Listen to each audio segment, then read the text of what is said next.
Hi everyone, it's James here. Welcome to another video, and today I'm going to be doing another of my revisiting videos. Going to be looking at another favourite album. So the previous video we were all the way back in the mists of time, 1976 or 1977, talking about Bridge Over Troubled Water.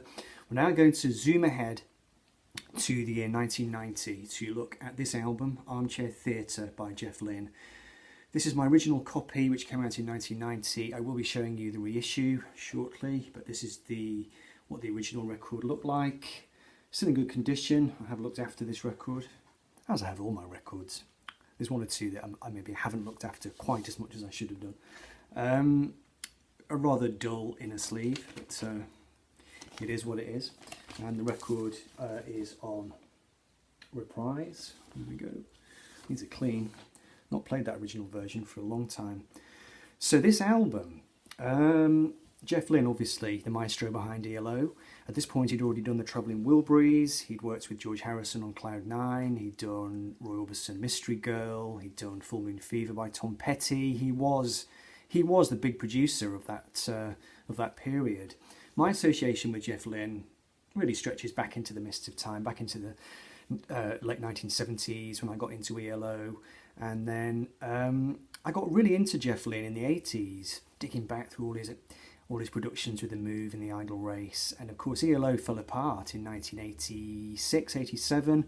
Balance of Power was their last studio album, and for us Jeff Lynne fans it was a bit of a disaster really, because he decided to go off and be a producer, and that was fantastic.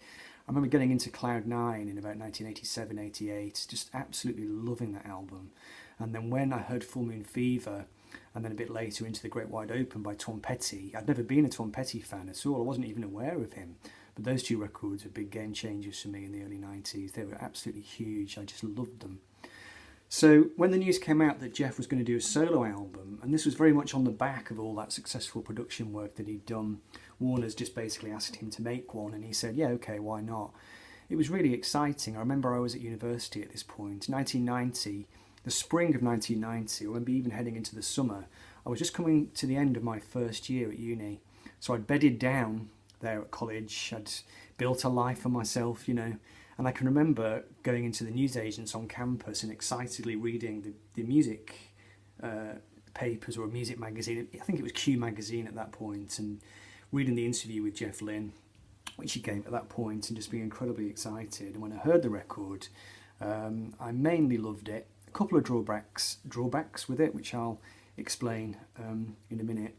So the history of it, this comes from a period when Jeff was on the rebound from a lot of digital production. Essentially he got into that in about 1983 with the Secret Messages album for ELO. It was mainly a digital album. It was full of samples and drum machines and everything. And the Balance of Power in 87, even though he'd returned in some respects to a live band sound, it was still, there was an awful lot of effects on that record, very, very digital heavy. And he decided to completely row back on that when he teamed up with George Harrison for the Cloud 9 album. That partnership was built on the understanding that they were going to go right back to analog. George even said to Jeff, if we're going to work together, I want to make things absolutely clear. We're not using any drum machines, we're not using any synths, we're going to go right back to the analog days. And Jeff really, really got on board with that, and he junked all his samplers and all his Fairlights and everything. And there was a period where he decided to go totally analog, and that is where this record comes into the picture. Recorded in his home studio in the UK shortly before he left the UK forever. He just lost his mother. He made this album very shortly after his mother died. His father had died shortly before that, and he basically was about to up sticks and leave the UK and resettle in Hollywood, where all his production work was. But he had a little studio in his house, or it may well have been a big studio, and he converted it back to analog, and he decided for his solo record he was going to go all analog. A couple of years later he then went back on that again, and it was thanks to a conversation he'd had with Stuart Copeland from the Police, who basically talked him out of that and said to him, look Jeff, you know, it's the 90s, you can't get away from the digital thing. And he kind of turned Jeff's head around, and Jeff went back then into the world of Pro Tools and digital software. But on Armchair Theatre there was just a brief window where he went absolutely back to the analog source and just made this record in particular, I think even more so than Cloud 9, which I think does have a bit of a slightly dated sheen to it. This album sounds quite timeless. Good that it came out in 1990. It doesn't really have any 80s stuff attached to it. Quite a timeless sound. So he made it not completely on his own, which again, I think over the years Jeff has got too much into this thing of making everything completely solo, you know, doing the drums himself, everything himself, and it makes for a very kind of airless sound. But on this record he drew on some great talent. I want to give a special mention to a drummer called Mette Mathiasen, who was a female drummer. She was from a band called Misbehaving, who were Danish. They were an all-female Danish band that Jeff had done some production work with, and she is brilliant. Her drumming on this record is absolutely outstanding. She drives the tracks, she plays great fills, really, she sets the scene rhythmically for these songs. She really builds something very special. And then he never used her again, and everything he's done since has just been that horrible quantized drum loop that he always uses with a snare drum that sounds like somebody slapping a dead pig. But on this record, her drums, Mette Mathiasen, absolutely brilliant, wonderful stuff. So there was that. Produced by Jeff Lynne, obviously. Engineered by Richard Dodd, and Richard Dodd was a really good engineer that he'd been using. He used him for quite a few years. Again, he stopped using him at some point, and after that, you know, to me the records went downhill. But he was great. But then also a couple of, two big major stars on this record. George Harrison plays acoustic guitar and some slide guitar on a few tracks. Richard Tandy, who was the keyboard player from ELO, he turns up playing guitar and keyboards and does backing vocals as well. And Tom Petty actually has a co-write on this record, Blown Away. And that's pretty much unheard of, really, for Jeff Lynne to have a co-write. It just never happens. So there's one example where it did. So onto the tracks then. So it starts with Every Little Thing, which is not a very typical Jeff Lynne sound. It's got horns on it, and it has a very, very, very commercial, hook-laden sound. Great harmony vocals, great hook, real earworm of a song. Brilliant opener. Then it goes into the first cover of the record, Don't Let Go, which is a bit of a rockabilly cover, written by Jess Stone. I looked him up just now. He's the guy that wrote Shake, Rattle and Roll. Round about this time, Jeff was really into rockabilly. He'd been friends with Dave Edmunds for a while. In fact, it was thanks to Dave Edmunds that Jeff had got into the Travelling Wilburys, and he produced Dave Edmunds as well. So this is a rockabilly track. It goes back to basics, got a great kind of rattling feel to it. The song is nothing special, and I'll get to my criticism of the record a little bit later with regards to that. But it's good fun. It's okay. Then a couple of absolute diamonds. Two original songs. Lift Me Up, which is a Jeff Lynne song. This was a single, as had Every Little Thing also was a single. And then Lift Me Up was the other one. And this sounds probably most like ELO on the record. It's got a very strong commercial pop hook. Sounds a bit MTV-ish, I must admit. I was saying before that this record has a more timeless sound than all the Jeff Lynne productions. It's not totally timeless. It does definitely sound like early 90s MTV fare. It's a very, very strong melodic song and incredibly uplifting, as the title implies, Lift Me Up. Always loved that one. And then Nobody Home, which is another Jeff Lynne song. And this one is really driving, bluesy, R&B kind of sound to it with Mette Mathiasen's drums really pounding. Fantastic sounding record. If you hoik this one up on your amplifier, it sounds brilliant. I played the reissue a while ago, which is why it's occurred to me to do this video.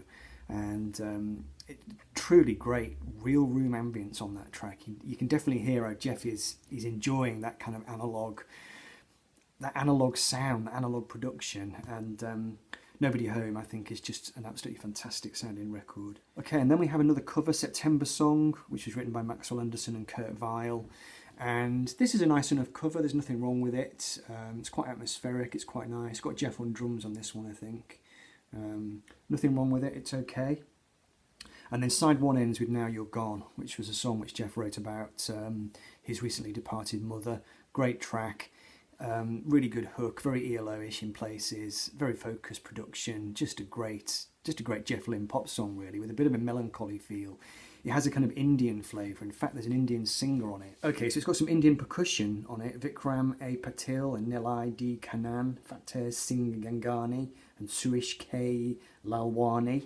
There's an Indian violin solo on it, played by Suresh K. Lalwani, and there's Ashit and Hema Desai, classical Indian voices. So I'm guessing this all comes from the George Harrison connection. Obviously, Jeff and George have become big friends in the late 80s, and I think Jeff had decided he was going to branch out a little bit. It's an example of the kind of thing that he just never does nowadays. You would never get, a small Indian orchestra on a Jeff Lynne song now. But back in those days, I think George Harrison had widened his outlook a little bit, and those Indian musicians make a great contribution to that song. Side 2 starts with Don't Say Goodbye, which is another Jeff Lynne original. Not the best song on the record. It's short and sweet. It's got a bit of a 1950s flavour to it. Very sweet sounding, very nice song. Nothing particularly special, but it's okay. Then What Would It Take is one of those blink and you miss it Jeff Lynne pearls. It's just very, very earwormy. It lifts into the chorus really nicely. It's got a driving beat. Again, Matt Matheson's drums, really top notch on that song. Then Stormy Weather, a cover version which Jeff had done for his mother, I think. It was a favourite song of hers when Jeff was growing up. Ted Keller and Harold Arlen. And again, it's okay. It's not my favourite on the record, but it's a perfectly decent cover version.